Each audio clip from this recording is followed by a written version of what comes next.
everyone, welcome to the Shonali Rathore classes. I hope you all are good, you all doing great. So जैसे कि आपको पता है, हम अपनी कुछ प्रीवियस वीडियो से क्लास 12 की जो हमारी पॉलिटिकल साइंस की बुक है उसका फर्स्ट पार्ट का सेकंड चैप्टर दो ध्रुवीय विश्व का अंत उसको डिस्कस कर रहे हैं topic to topic. So yes, आज का हमारा टॉपिक है सोवियत संघ के विघटन का प्रभाव क्या पड़ा बेसिकली. तो पहले हम इसको डिस्कस करेंगे भारत और अन्य विकासशील राष्ट्रों पर सोवियत संघ के विघटन का क्या प्रभाव पड़ा. फर्स्टली तो भारत और अन्य विकासशील देशों ने सोवियत संघ के प्रति जो मैत्रिक नीति अपनाई वह निरंतरता की एक लंबी कड़ी थी. मतलब जो भारत और जो अन्य डेवलपमेंट वाले देश थे जिन्होंने सोवियत संघ के को साथ में रख के एक जो फ्रेंडशिप का जो उन्होंने रूल फॉर्मुलेट किया था या जो मतलब एक नीति अपनाई थी वो जो है एक निरंतरता की एक लंबी कड़ी थी. मतलब उन्हें ये नहीं पता था कि मतलब सोवियत संघ का विघटन हो जाएगा और चीज़ें ऐसी हो जाएंगी. सोवियत संघ और ये देश उपनिवेशवाद, साम्राज्यवाद और रंगभेद की नीति का समान रूप से विरोध कर रहे थे. ये जो मतलब उस टाइम की बात हो रही है कि जब सोवियत संघ हो गया और जो ये जो उपनिवेश देश हो गया और जो साम्राज्यवाद और रंगभेद की जो नीति है इन सब का जो है समान रूप से विरोध कर रहे थे. सोवियत संघ ने संकट की कड़ी में सदैव भारत का साथ दिया. इसके और विघटन के परिणाम क्या निकले तो हम वो डिस्कस कर रहे थे. पहला, इससे कम्युनिस्ट विचारधारा को गहरा आघात लगा. संसार के करोड़ों श्रमिकों और गरीब किसानों की आशा पर पानी फिर गया कि जो लोग समझते थे कम्युनिस्ट विचारधारा बहुत अच्छी है और बहुत ही बेस्ट है, तो एक तरीके से उस चीज़ पे काफ़ी ज़्यादा उस विचारधारा को काफ़ी गहरा असर पड़ा. और जो बाकी के जो लोग थे जो उस पर बिलीव करते थे कम्युनिस्टवादी पे, उनको भी काफ़ी ज़्यादा जो है उनकी मतलब आप मान लो आशाओं पर काफ़ी ज़्यादा पानी फिरा. शीत युद्ध के दौरान जो दो ध्रुवीयता विकसित हुई थी वो समाप्त होगी फाइनली. जब दो ध्रुवीय देश था, एक ख़त्म ही हो गया तो अब एक ही बचेगा, डेफिनेटली बात है. ठीक है, तो अब जो है वो समाप्त हो गई. विकासशील देशों की घरेलू राजनीति में अमेरिका और पश्चिमी राष्ट्रों को हस्तक्षेप करने का ज़्यादा अवसर मिल गया. तो जो हमारे विकासशील देशों की जो घरेलू राजनीति थी उसमें अमेरिका और जो पश्चिमी राष्ट्रों को हस्तक्षेप करने का ज़्यादा जो है अवसर मिल गया कि अब जो हमारे विकासशील देश है उसकी जो घरेलू हमारी राजनीति उसमें अमेरिका जो इंटरफेयर कर सकता है. बिकॉज दो ध्रुवीय तब एक ध्रुवीय, तो एक तो खत्म ही हो गया, अब एक बचा तो एज यूजुअली इंटरफेयर हो जाएगा ईजिली. अंतर्राष्ट्रीय संबंधों पर अमेरिका और यूरोप का भारी प्रभाव पड़ने लगा क्योंकि एक हमारा खत्म हो चुका ऑलरेडी सोवियत संघ. बहुराष्ट्रीय कंपनियों को भारत और अन्य विकासशील देशों में अनियंत्रित प्रवेश की सुविधा रहेगी. ठीक है, अब जो बहुराष्ट्रीय कंपनियां थी, ठीक है, बहुराष्ट्रीय कंपनियों को भारत हो गया और जो अन्य विकासशील देश हो गए उनमें अनियंत्रित प्रवेश मतलब कोई भी लिमिट नहीं होगी, कोई भी कंट्रोल नहीं होगा, वो डायरेक्टली जो है इंटरफेयर कर सकती है विकासशील देशों के मार्केट में और like including India also. Fourth, यह संभव है कि अंतर्राष्ट्रीय मुद्रा कोष और विश्व बैंक द्वारा विकासशील देशों को दी जाने वाली मानवोचित सहायता में भारी कटौती हो जाए. बिकॉज अब पहले सोवियत संघ था तो ये था कि नहीं प्रूफ करना, अब तो सोवियत संघ खत्म हो गया तो अब सब कुछ अपने अंडर है, बेसिकली एक ध्रुव में आ जाता है. तो अंतर्राष्ट्रीय मुद्रा कोष और विश्व बैंक द्वारा विकासशील देशों को दी जाने वाली मनोनिश्चित सहायता में शायद भारी कटौती हो जाए. इसमें कोई संदेह नहीं कि संपूर्ण विश्व पर किसी एक राष्ट्र का वर्चस्व खतरे से खाली नहीं. अब साफ ही कुशतावाद बोल सकते हैं हम इसको. ठीक है, एक तरीके से हाँ निरंकुश शासन के अंदर आ जाता है कि एक है तो ऑफ कोर्स सी बात है कि उसका बुरा इम्पैक्ट आएगा. Now the next topic is बहुध्रुवीय विश्व व्यवस्था. शीत युद्ध समाप्त हो जाने के बाद सोवियत संघ के विघटन के साथ ही दो ध्रुवीय विश्व का अंत हो गया, हमें पता है. अब अमेरिका विश्व की एकमात्र शक्ति बनकर रह गया. विश्व आदि पर किसी एक राष्ट्र के वर्चस्व से कई समस्याएं पैदा हो सकती हैं. भारत, रूस और चीन इन तीन बड़े देशों के बीच की यदि कोई सहमति बन जाए तो विश्व राजनीति में बहुध्रुवीयता के उभरने की संभावना है. ठीक है, मतलब एक देश तो पावरफुल, अब अमेरिका बचेगी, अगर बाकी छोटे छोटे देश मिल जाए, ठीक है, तो बहुध्रुवीयता को उभर सकता है. बहुध्रुवीयता बेसिकली होता क्या है? तो बहुध्रुवीयता का अर्थ है अंतर्राष्ट्रीय घटनाक्रम को प्रभावित करने वाली कई ताकत का होना जिसमें विश्व राजनीति पर किसी एक देश का वर्चस्व कायम ना हो सके. कि अगर एक अंतर्राष्ट्रीय ताकत है, कोई भी एक लेवल पे अंतर्राष्ट्रीय कोई घटनाक्रम है, ठीक है, उसको प्रभावित करने के लिए बहुत सारी ताकतों का होना, ठीक है, ताकि वो जो एक ताकत है उसको कम किया जा सके या फिर एक देश का वर्चस्व जो है वो कायम ना हो पाए. बहुध्रुवीय व्यवस्था के लिए ये बात ज़रूरी होती है क्या क्या. सबसे पहला है सामूहिक सुरक्षा.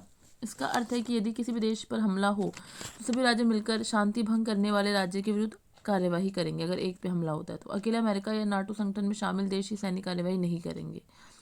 दूसरे शब्दों में हम ये कह सकते हैं कि संयुक्त राष्ट्र संघ की सुरक्षा परिषद शांति व सुरक्षा बनाए रखने का प्रयत्न करेगी, बट सबको मिलकर करना पड़ेगा. इन शॉर्ट बोलूँ मैं तो.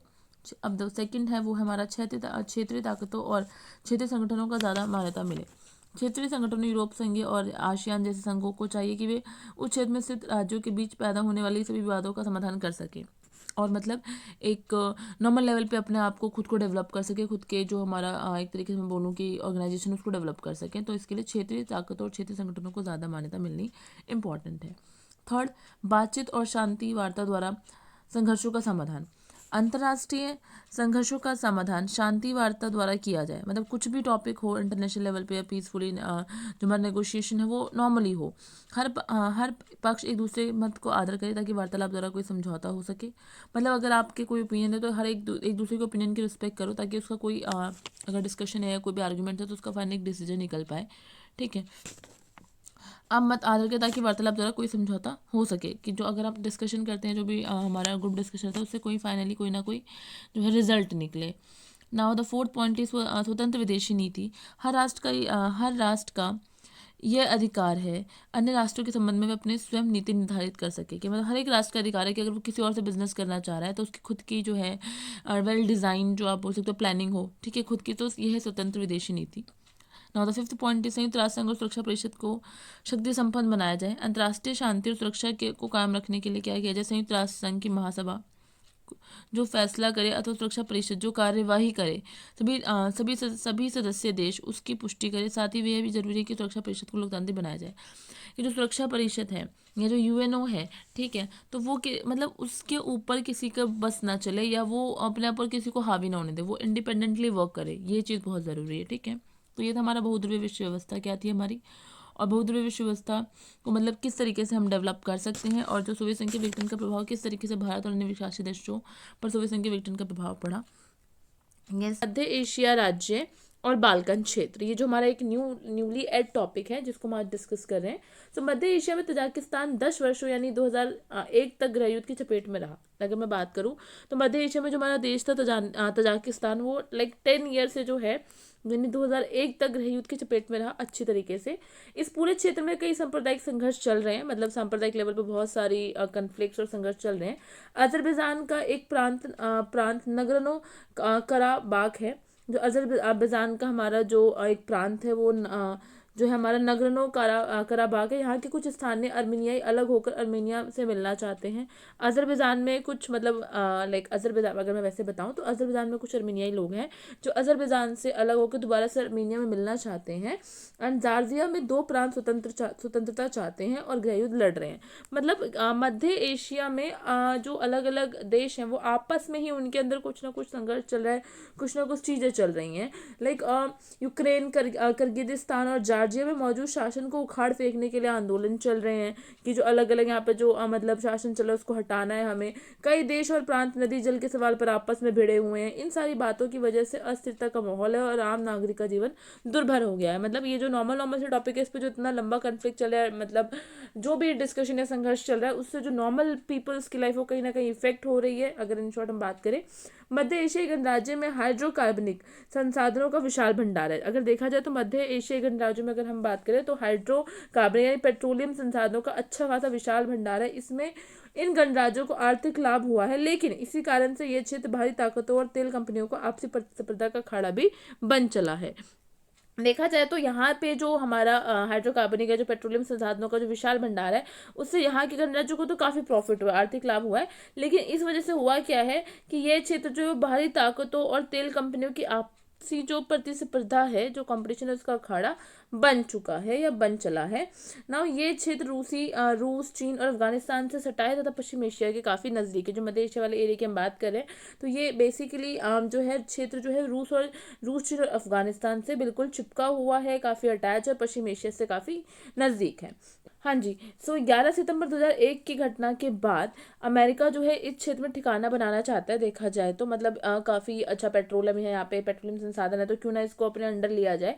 और उसने किराए पर ठिकाने हासिल करने के लिए मध्य एशिया के सभी राज्यों को भुगतान भी किया कि चलो ठीक है, नॉर्मली ट्राई करता हूँ कि शायद मेरे अंडर आ जाए। तो इसलिए उसने क्या किया बेसिकली, तो उसने किराए पर ठिकाने हासिल करने के लिए मध्य एशिया के सभी राज्यों को भुगतान किया और अफगानिस्तान तथा इराक के युद्ध के दौरान इन क्षेत्रों में अपने विमानों को उड़ाने की अनुमति भी ले ली।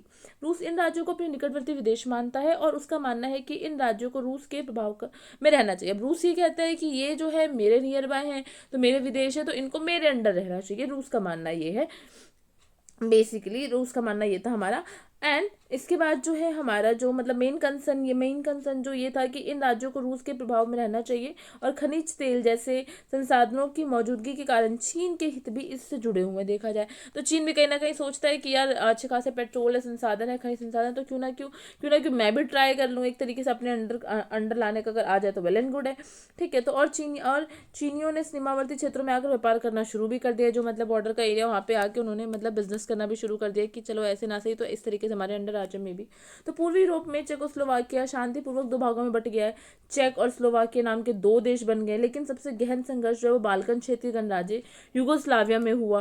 बेसिकली सन 1991 के बाद यूगोस्लाविया कई प्रांतों में टूट गया और इसमें शामिल बर्सेनिया, हर्जेगोविना, स्लोवेनिया और क्रोएशिया ने अपने को स्वतंत्र घोषित कर दिया। बेसिकली यूगोस्लाविया जो एक पूरा गुट था वो बेसिकली सब अलग अलग पार्ट में डिवाइड हो गए, सबने अपने आप को जो एक स्वतंत्र जो है घोषित कर दिया। यहाँ नाटो का हस्तक्षेप करना पड़ा, यूगोस्लाविया पर बमबारी हुई और जातीय संघर्ष ने गृह युद्ध का रूप ले लिया।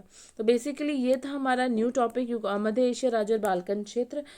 या if you like this video so like it, comment it and subscribe our channel for more updates related to this chapter also and another chapter also. And one more thing, like I'll mention all the topic link in the description box regarding this chapter. अगर आपको कोई भी doubt है previous topic में या कोई भी आपको प्रीवियस टॉपिक क्लियर करना है इस चैप्टर से रिलेटेड, तो आप डिस्क्रिप्शन बॉक्स को चेक करके लिंक की हेल्प से जो है उस टॉपिक को रीड आउट कर सकते हैं। एंड या if you like this video तो share with your friend also. And या तो basically this is the last topic of this chapter. आज हमारा ये चैप्टर फिनिश हो गया है फाइनली, और ये जो हमारा लास्ट टॉपिक था इस चैप्टर का। अब जो हम नेक्स्ट वीडियो में ट्राई करेंगे कि सारे क्वेश्चन जो हम एक बार डिस्कस कर लें। ठीक है, सो यस, सो मिलते हैं नेक्स्ट वीडियो में। Still bye bye, take care, thank you so much.